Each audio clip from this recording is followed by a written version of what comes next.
ঢাকার উত্তরায় আব্দুল্লাহপুর সংলগ্ন এলাকায় সম্প্রতি একটি প্রশিক্ষণ বিমান দুর্ঘটনার কবলে পড়ে। বিমানটি বাংলাদেশ ফ্লাইং একাডেমির অন্তর্গত একটি প্রশিক্ষণ বিমান বলে জানা গেছে, যা নির্ধারিত মহড়ার অংশ হিসাবে আকাশে উড্ডয়ন করেছিল।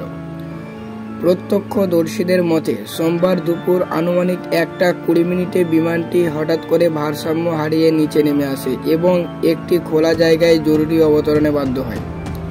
অবতরণের সময় বিমানের সামনের অংশ ক্ষতিগ্রস্ত হয় এবং ধোঁয়া বের হতে থাকে।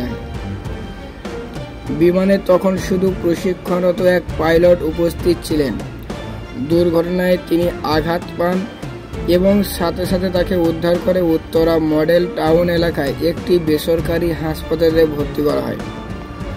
বর্তমানে তিনি চিকিৎসাধীন আছেন, তবে তার অবস্থা আশঙ্কামুক্ত বলে জানানো হয়েছে। প্রাথমিক তদন্তে ধারণা করা হচ্ছে, যান্ত্রিক ত্রুটির কারণে বিমানটি জরুরি অবতরণে বাধ্য হয়, তবে বিষয়টি গভীর তদন্তাধীন রয়েছে। বিমান বাহিনীর একটি দল ঘটনাস্থল পরিদর্শন করেছে এবং দুর্ঘটনার সিসিটিভি ফুটেজ ও প্রযুক্তিগত তথ্য সংগ্রহ করেছে। দুর্ঘটনার কারণে সাময়িকভাবে উত্তরা এলাকা ও এর আশেপাশে জনমনের চাঞ্চল্য দেখা দেয়। ফায়ার সার্ভিস ও আইন শৃঙ্খলা বাহিনীর দ্রুত উপস্থিতি ও কার্যকর পদক্ষেপে পরিস্থিতি নিয়ন্ত্রণে আসে।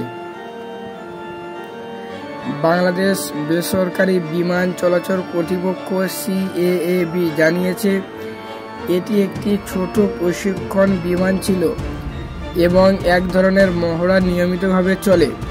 তবে ভবিষ্যতে এমন দুর্ঘটনা এড়াতে আরও কঠোর প্রযুক্তিগত তদারকি ও পূর্ব প্রস্তুতির ওপর গুরুত্বারোপ করা হয়েছে। উত্তরার এই দুর্ঘটনা আবারও মনে করিয়ে দিল, আকাশপথ যতই আধুনিক হোক না কেন, নিরাপত্তার দিকটি সর্বোচ্চ গুরুত্বের দাবিদার। ভবিষ্যতে যেন এমন কোনো দুর্ঘটনার আর কাউকে শিকার হতে না হয়, সেজন্য প্রত্যেকটি যান্ত্রিক বিশ্লেষণ ও নিয়ন্ত্রণ ব্যবস্থাকে আরও দৃঢ় ও সচেতনভাবে পরিচালনা করা প্রয়োজন।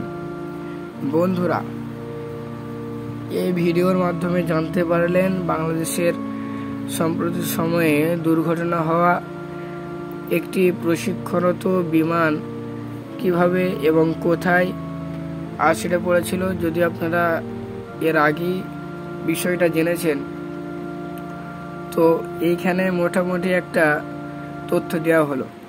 যদি ভিডিওটি ভালো লেগে থাকে অবশ্যই একটি লাইক করবেন, আর আপনাদের কাছে প্লিজ রিকোয়েস্ট, যদি এই চ্যানেলে নতুন হয়ে থাকেন অবশ্যই চ্যানেলটি সাবস্ক্রাইব করে দেবেন।